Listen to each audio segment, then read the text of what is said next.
Welcome to Audiobook 365 Stories. In the dark, a little voice called out, "Mama, oh Mama," and then a soft crying sound. Colonel Trevithick heard the cries and felt a new sadness. He hadn't thought much about his little girl since his wife died 5 hours ago. She passed away just as she kissed him goodbye, taking his love with her to the heavens. He loved her deeply from the first moment they met. Someone had mentioned Maud Harrison, and when he saw her, he fell in love with her beautiful brown eyes and gentle demeanor. He quickly proposed, and they got married.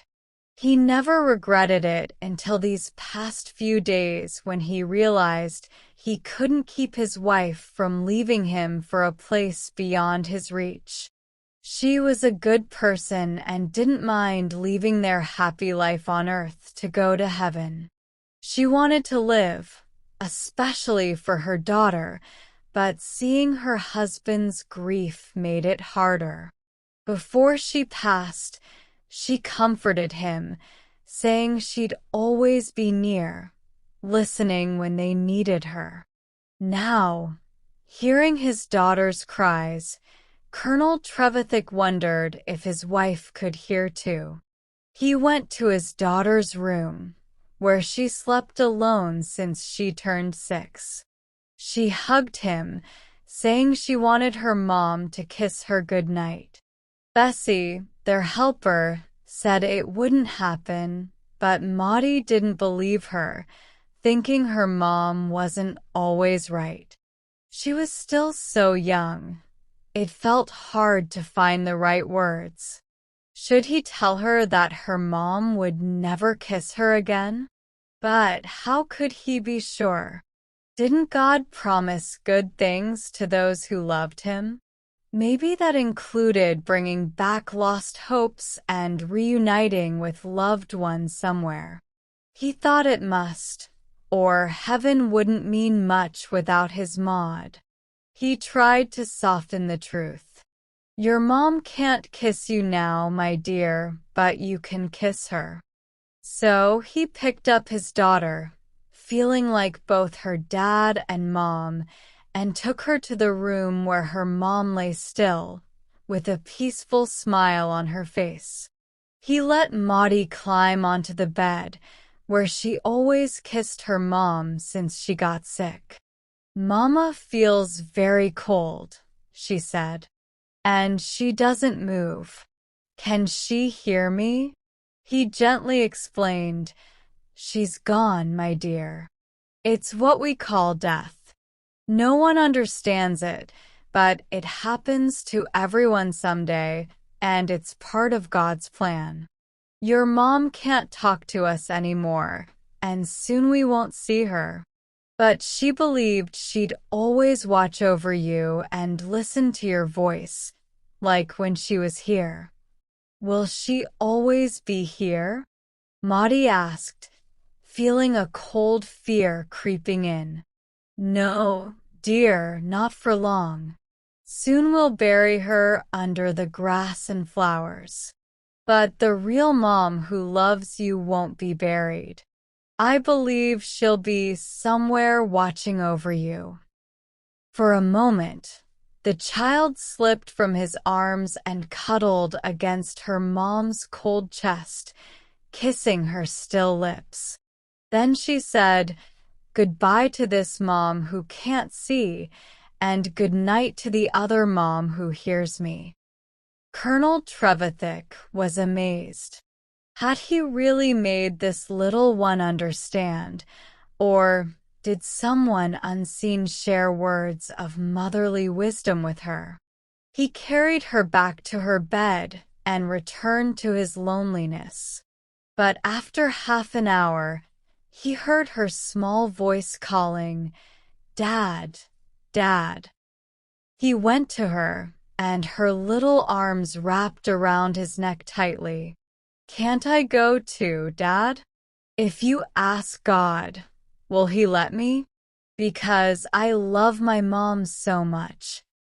Colonel Trevithick felt like he had lost everything earlier that afternoon, but now he realized how much more empty his home would be without this child who resembled her mom so much. "Mom wouldn't want you to go," he said earnestly. "She's in heaven, and I have only you, Maudie, in the whole world. Mom wants you to stay with me." After that, she was quiet.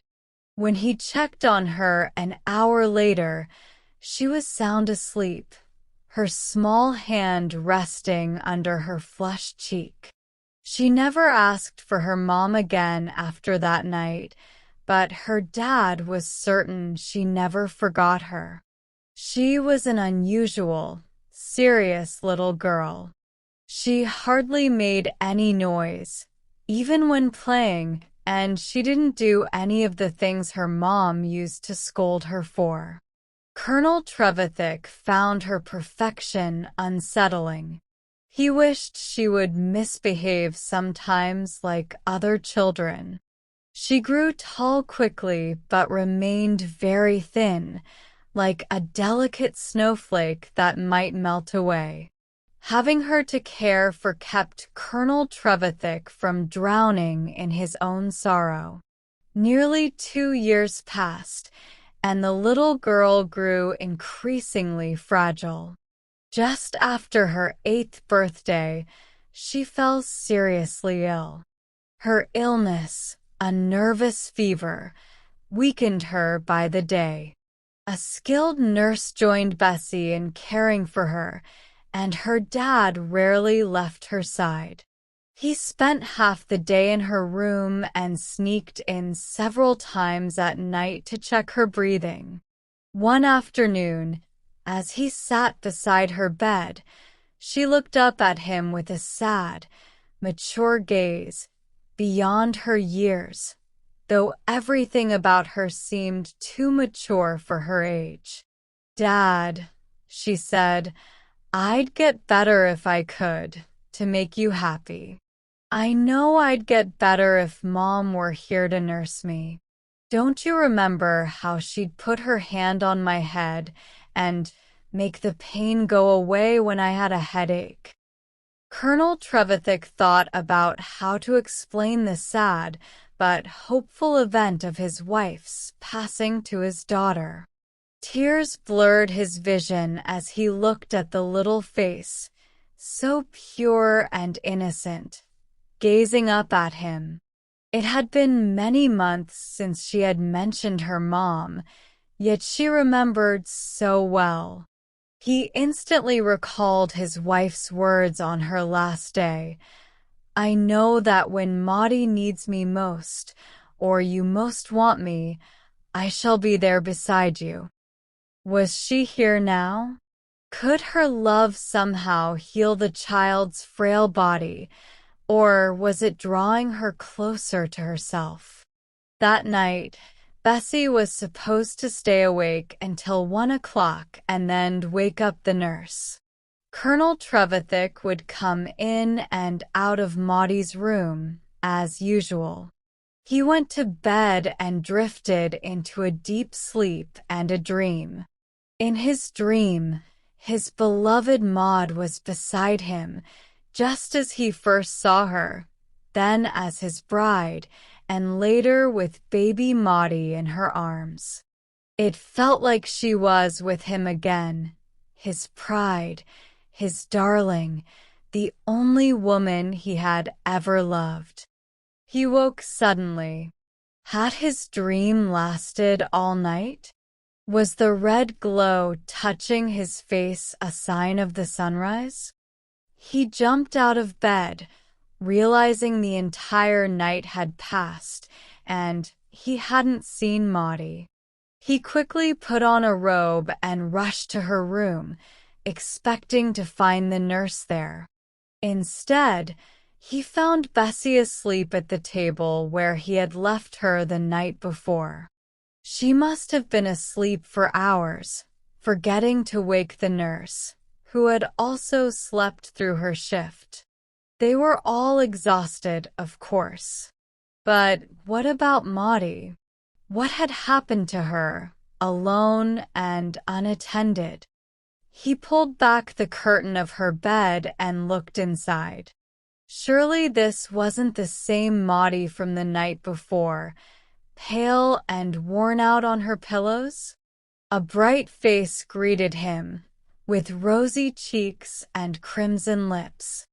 "I knew I would get better if she looked after me," exclaimed a voice happier and livelier than he had heard in 2 years. What did the child mean? Had she lost her mind? He composed himself and asked, "Who took care of you, my child?"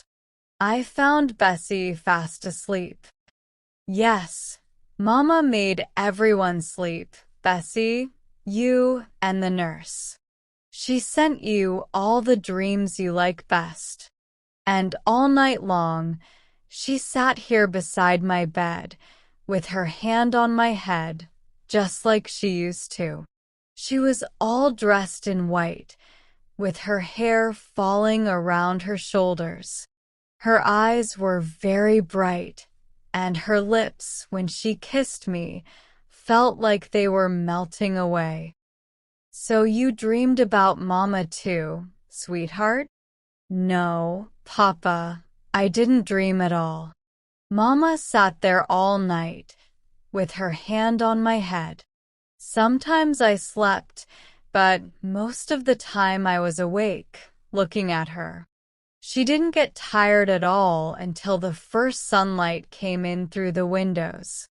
Then she kissed me and left. I didn't see her leave. Maybe I closed my eyes for a moment. When I looked again, she was gone, and then I heard you coming in. She said she's with me every day, but she couldn't have come to me like this unless I really needed her. She wanted me to get better because she knew you'd be sad if I went to her. She told me to be good, take care of you, and make you comfortable. She said I should laugh and make you laugh because laughter is good.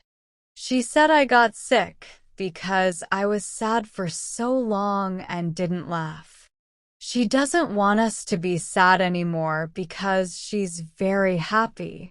The only thing that made her sad was seeing us mourn for her without knowing she's right beside us." "Was it your mother? Could it have been your mother?" The father wondered aloud. "Of course it was Mama, and she made me better. Just wait and see if Dr. Dale doesn't say I'm well." 2 hours later, Dr. Dale arrived. After examining Maudie, he turned to her father.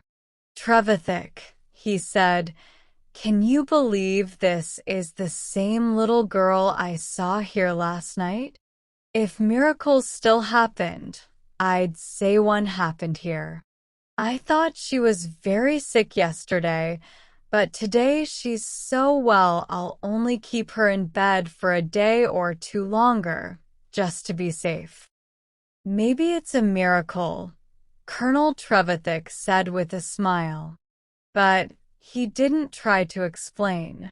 Some things are too amazing to doubt or question, and this was one of them. 2 days later, little Maudie joined for tea. She wore a fresh white dress with pretty blue ribbons, looking like a little angel. But instead of sitting in her usual spot, she sat behind the teapot, where Bessie usually stood. "Shouldn't Bessie do that?" her father asked, noticing her hand on the teapot handle. Maudie laughed and shook her head. "No, I don't think Bessie's responsible. Mama said I should live just to take care of you, Papa." Once again, Colonel Trevithick silently wondered, could it have been the child's mother?